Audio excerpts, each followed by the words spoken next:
Good morning. आज हम start करेंगे क्लास 9th का first chapter that is number system. Chapter को इजी बनाने के लिए मैंने इसे 3 पार्ट्स में ब्रेक करा है।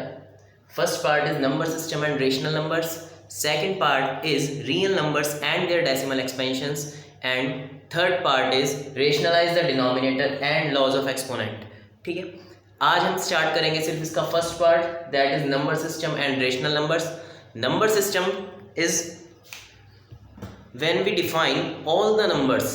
ठीक है, मीन्स आपने जो जो अब तक नंबर देखे पढ़े हैं, आपने नेचुरल नंबर्स अभी तक पढ़ रखे हैं, होल नंबर्स पढ़े हैं, इंटीजर्स पढ़े हैं, इन सब का ही कलेक्शन हमारा क्या बनाता है, एक नंबर सिस्टम बनाता है। ठीक है, तो हम एक ब्रीफ इंट्रोडक्शन लेते हैं उन सभी कलेक्शंस का जो आपने पढ़ रखे हैं अब तक। ठीक है, और रेशनल नंबर और इरेशनल नंबर का भी हमें क्या करेंगे, ब्रीफ इंट्रोडक्शन लेंगे उसमें। नेचुरल नंबर्स याद करिए आप, काउंटिंग नंबर्स होते हैं हमारे स्टार्टिंग फ्रॉम 1 2 3। नेचुरल नंबर्स के कलेक्शन को हम डिनोट करते हैं कैपिटल एन से। नेचुरल नंबर्स में कौन कौन से नंबर्स आते हैं हमारे पास, 1 2 3 4 एंड सो ऑन। ठीक है, ये आगे बढ़ता रहेगा। मान लीजिए बीच में आपके पास ऐसे कोई नंबर आ रहा होगा 572 एंड आगे भी चलता रहेगा ये अप टू इन्फिनिटी। ठीक है, देन हमारे पास आता है होल नंबर। होल नंबर के कलेक्शन को हम डिनोट करते हैं कैपिटल डब्ल्यू से। होल नंबर्स में नेचुरल नंबर से बस एक डिजिट या एक नंबर ज्यादा होता है, दैट इज 0। तो whole numbers are 0 1 2 3 4 and so on. Then हम बात करते हैं इंटीजर्स की। इंटीजर्स को हम डिनोट करते हैं कैपिटल जेड से। इंटीजर्स में हमारे पास होते हैं whole numbers that is 0 1 2 3 4 and so on. इसके अलावा हमारे पास इंटीजर्स में होते हैं नेगेटिव नेचुरल नंबर्स। ठीक है, अब देखिए हम इसे कैसे लिखते हैं, 0 1 2 3 4 एंड सो ऑन। और 0 से पहले negative natural numbers -1 -2 -3 and so on. ठीक है, तो ये हो गया हमारा कलेक्शन इंटीजर्स।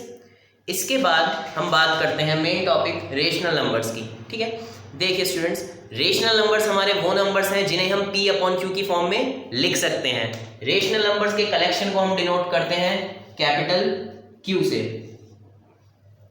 ठीक है, ये होते हैं आपके p अपॉन क्यू की फॉर्म में, where p and q are integers. जो p एंड q हैं वो आपके इंटीजर्स होते हैं और जो q है वो आपका 0 नहीं होता।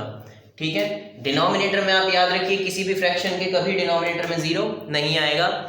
p एंड q क्या होंगे, इंटीजर्स होंगे, मतलब ये पॉजिटिव हो सकता है, नेगेटिव हो सकता है। q आपका 0 नहीं हो सकता, p 0 हो सकता है, ऑब्वियस सी बात है। अब देखिए p अपॉन q की फॉर्म में हम जिन्हें लिख सकते हैं, ठीक है, डेफिनेशन जो है रेशनल नंबर की वही है, those numbers which can be written in the form of p upon q। जरूरी नहीं है कि आपको p अपॉन क्यू की फॉर्म में दिया हो, लेकिन अगर आप उसे p अपॉन क्यू की फॉर्म में लिख सकते हैं किसी नंबर को, तब वो रेशनल है। For example 2 is not in the form of p upon Q, लेकिन हम क्या 2 को p अपॉन क्यू की फॉर्म में लिख सकते हैं, ये है 2।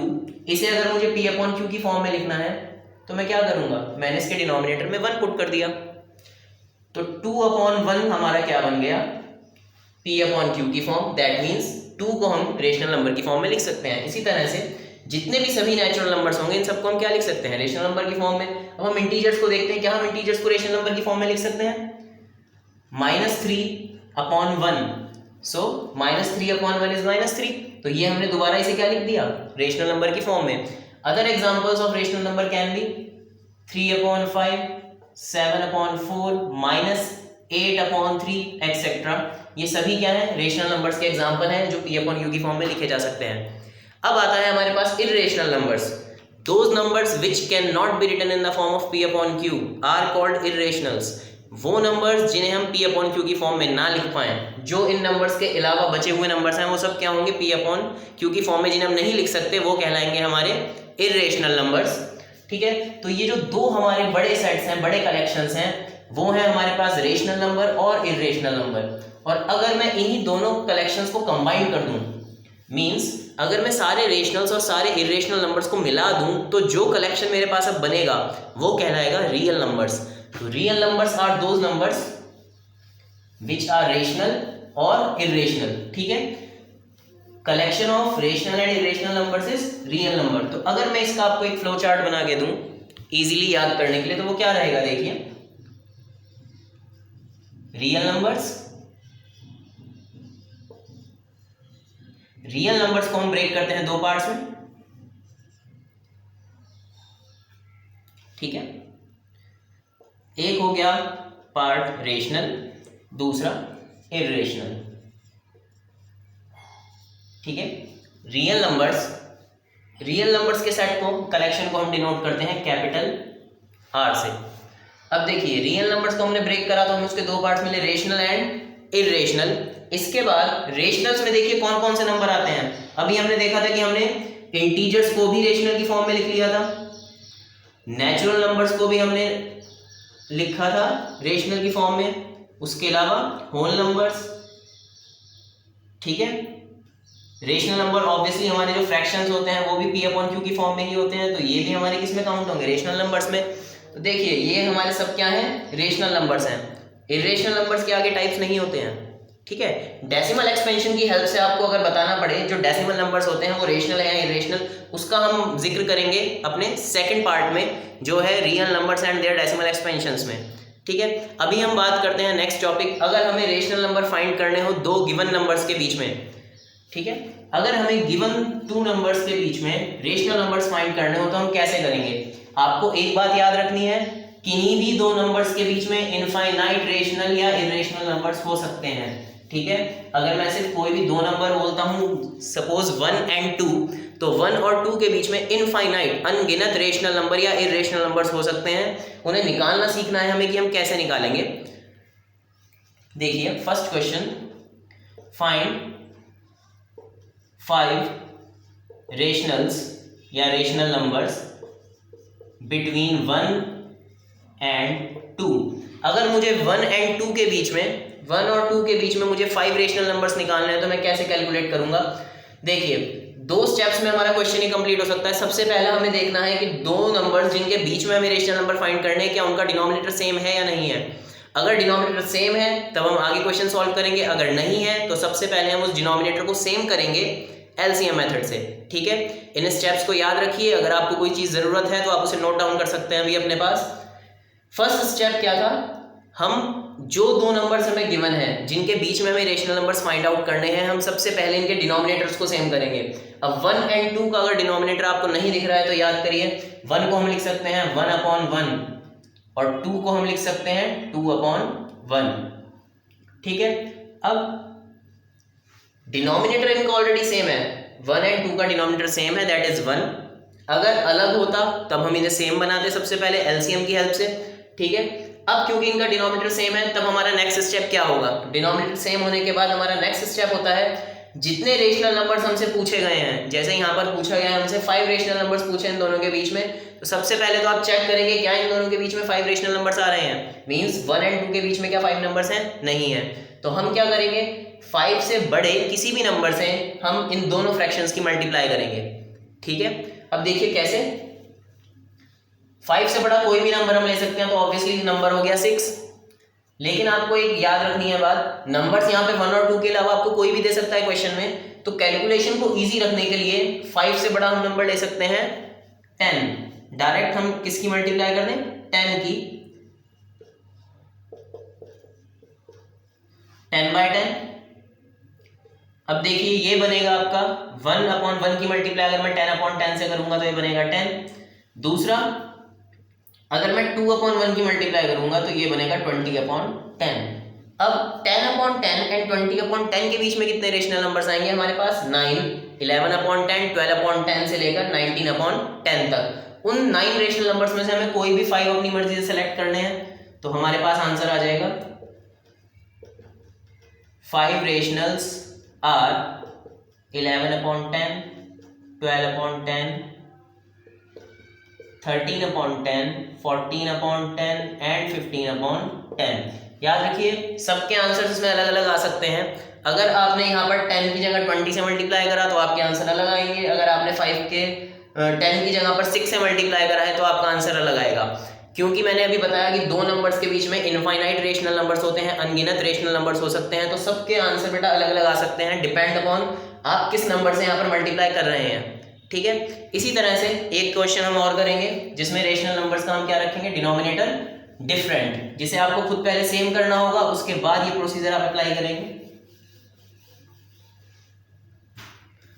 तो हमने क्या करा, दो नंबर लिए, मतलब हमें फिर से क्या करने हैं, 5 रेशनल नंबर्स फाइंड करने हैं बिटवीन 1/2 एंड 2/3। 1/2 एंड 2/3 के बीच में हमें 5 रेशनल नंबर्स फाइंड करने हैं। तो अब सबसे पहला स्टेप देखिए, यहाँ पे हमें क्या करना पड़ेगा, दोनों के डिनोमिनेटर को सेम करना पड़ेगा with the help of LCM. अब 2 एंड 3 का एलसीएम क्या होता है, सबसे पहले वो देखते हैं। LCM of 2 and 3 is 6। इसका मतलब हमें दोनों के डिनोमिनेटर्स को 6 बनाना है। ठीक है, दोनों के डिनोमिनेटर्स को क्या बनाना है, 6 बनाना है। तो हम सेम स्टेप स्टार्ट करेंगे, 1/2, 2/3। अब देखिए, हमें सबसे पहले 2 को 6 बनाना है, तो मल्टीप्लाई किससे करनी होगी, 3 से। अगर मैंने डिनोमिनेटर में 3 से मल्टीप्लाई करी है तो न्यूमरेटर को भी 3 से मल्टीप्लाई करूंगा। इधर मुझे 3 को 6 बनाना है तो मुझे मल्टीप्लाई करना पड़ेगा 2 से।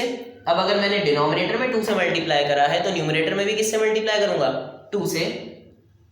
अब देखिए फ्रैक्शंस की वैल्यू चेंज हुई है, यहाँ पर 1/2 हमारा बना है 1 × 3 is 3 and 3 2 6। 1/2 बन गया 3/6 एंड 2/3 बन गया मेरा 4/6। अब देखिए 3/6 एंड 4/6। अब इनके बीच में मुझे निकालने हैं 5 रेशनल नंबर्स। तो अब हम दोबारा उसी स्टेप पर आ चुके हैं, उसी पोजीशन में आ चुके हैं जहां हम इससे पहले वाले क्वेश्चन में थे। यहां पर हमारे पास दोनों के डिनोमिनेटर हो चुके हैं सेम। अब आगे का काम क्या होता है, 5 से बड़े किसी भी नंबर से मुझे मल्टीप्लाई करनी है। तो देखिए मैं डायरेक्ट किससे मल्टीप्लाई करने जा रहा हूँ, 10 से। आप किसी से भी कर सकते हैं 5 से बड़े नंबर से, 6, 7, 8, जिससे आप चाहें। मैं यहाँ पर कर रहा हूँ 10 से मल्टीप्लाई, जिससे कैलकुलेशन मेरे लिए रहे इजी।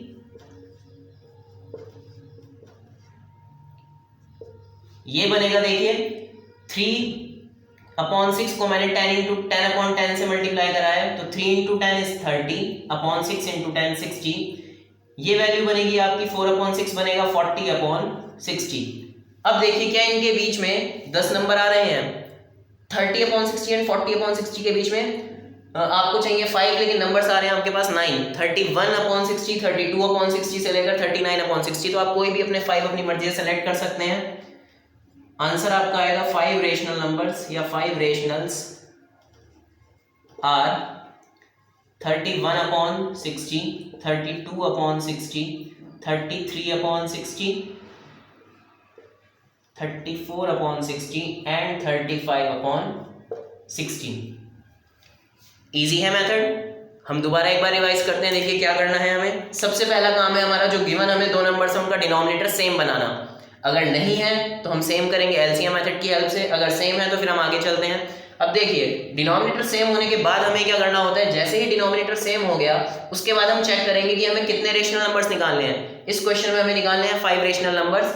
तो हम 5 से बड़े किसी भी नंबर से यहाँ पर मल्टीप्लाई कर सकते हैं। मैंने मल्टीप्लाई करा है 10 से, जिससे मैं कैलकुलेट इजीली कर सकूँ। ठीक है, 10 से मल्टीप्लाई करना मीन्स आपको एक 0 लगाना है, तो कैलकुलेशन हमारे लिए ईजी हो जाती है, आप याद रखिए। आप उसके अलावा किसी भी नंबर से मल्टीप्लाई कर सकते थे। आपको 5 रेशनल नंबर्स निकालने हैं, आप 6 से मल्टीप्लाई कर सकते हैं, 7 से मल्टीप्लाई कर सकते हैं, इवन आप 100 से भी से मल्टीप्लाई कर सकते हैं। तब ये नंबर बनेगा 300/600 एंड 400/600। इनके बीच में आपके पास मिलेंगे आपको 99 रेशनल नंबर्स। ठीक है, डिपेंड अपॉन आपको कितने चाहिए।